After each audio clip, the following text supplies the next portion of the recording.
Material is constantly being transported along our shorelines. As waves break, run up the shore, and return, they carry that material onshore and offshore. This is called littoral drift. Waves arrive at an angle to the shoreline and set up a longshore current, moving that littoral material parallel to the shore. Any type of structure which interrupts the flow can have undesirable effects. It is these structures that have lakeshore residents pointing the fingers of blame, mostly at the Army Corps of Engineers and their navigation jetties. In this area, we got the Corps of Engineers to blame because they shut the pier off and they stopped the lateral flow of sand along here. High water would mean nothing to us if our material that made up our shorelines were there in its place, where its natural state should be. Prior to 1930, these structures were porous. They allowed the littoral material to flow through them, unimpeded along the shoreline. But in the 1930s, these jetties were hardened with boulders, so this material wouldn't have to be dredged out of the channels as often. This impedes the longshore current and diverts the material lakeward, where it is difficult to get back into the shore zone. The ability of water to move this material also depends on its speed. High-energy waves or fast-moving currents can carry larger and heavier littoral drift, which keeps the material suspended in the water rather than depositing it along the lakeshore. Hardened structures such as seawalls and jetties intensify a wave's energy, making it a destructive rather than a constructive force. Holmberg has been a frequent critic of the Corps for its failure to recognize this fact. By not recognizing how influential and that these structures are and how much damage they've caused, is that it's going to be a hard one to handle. But the Corps readily admits that 80% of their structures in the Great Lakes have had an impact on shoreline erosion. All these structures, to some extent, have been identified as having impacted detrimentally, accelerating the erosion process within a certain distance of the structures.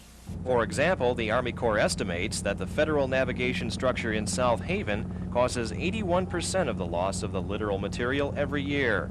Congress ordered the Corps to offset or mitigate the effect of these structures. So in the case of South Haven, nearly 5,000 truckloads of material is brought in every year from upland sources and placed just south of the harbor entrance along a 3/4-mile stretch of beach. This action should allow more of the littoral material to get back into the shore zone, an action that will have to be continued for years. Since the Army Corps is responsible only for public lands and not private property, that leaves lakeshore residents to fend for themselves. In our final report, we'll look at the options left to frustrated homeowners. I'm George Lessens, TV 13 Eyewitness News.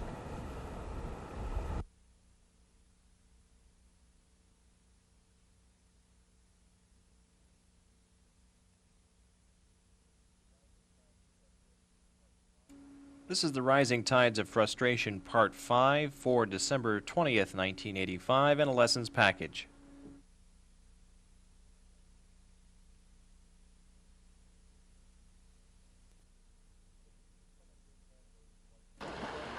The beach in front of Dick Holmberg's Whitehall home is an example of erosion control success. 2 years ago, waves were crashing less than 20 feet from his door. Today, he has over 100 feet of reclaimed lakefront property.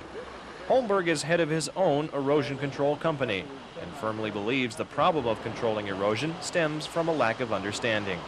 I think we have to work towards educating people, and especially our leaders, that they have to recognize the importance of this issue. Holmberg placed several concrete-filled bags made of a super-strong material just below the water line extending out into the lake. This low-profile, groin-type system slows down the longshore current and dissipates the pounding waves, allowing a buildup of sand. But for all the success his method has brought others, an equal amount of failure. Take Donald Dempster of South Haven. Dempster has spent $10,000 to $15,000 over the past 15 years on wooden seawalls and more recently on Holmberg's method. Still, he has lost 80 feet of bluff. But when you've got an investment like a home, you spend what you have to. Dempster and his neighbor Leo Mascarello are now only 40 feet from disaster. Over the Labor Day weekend, they filled 55-gallon drums with cement and barricaded their shorelines. If these fail, Mascarello says, the prospect of saving their homes is dim. You're looking at $50,000 to move a house back. I don't know, probably walk away from it. For $50,000, I can erect a house in front of this one. This story is repeated many times up and down the lakeshore. Some haven't been as fortunate. 2 weeks ago, several homes in the Stickney Ridge area of Grand Haven fell victim to the latest storm. This Army Corps publication outlines several plans of action to combat erosion, but according to Holmberg, most are neither low in cost nor protect the shoreline. Some are even potential pollution hazards or even dangerous. Seawalls and bulkheads are usually installed as a last resort. These hardened structures intensify waves, speed up the longshore current, and carry away the building material. They often fail when water levels rise or are undermined by the waves. Riprap and broken up concrete, sometimes with protruding iron bars, are often used in revetments. A revetment breaks up a wave's action, but does little to slow down the longshore current. Even tires and 55-gallon drums from origins unknown are allowed by the Army Corps and the Michigan Department of Natural Resources. Holmberg says this should raise a yellow caution flag because nearly 50 communities get their drinking water from Lake Michigan. But there's little that homeowners cannot place in the water as long as a permit is granted.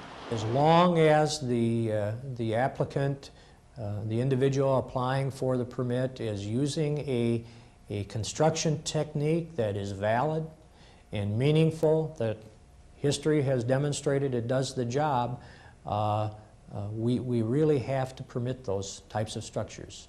Residents who recently purchased federal flood insurance may be left high and dry in one sense.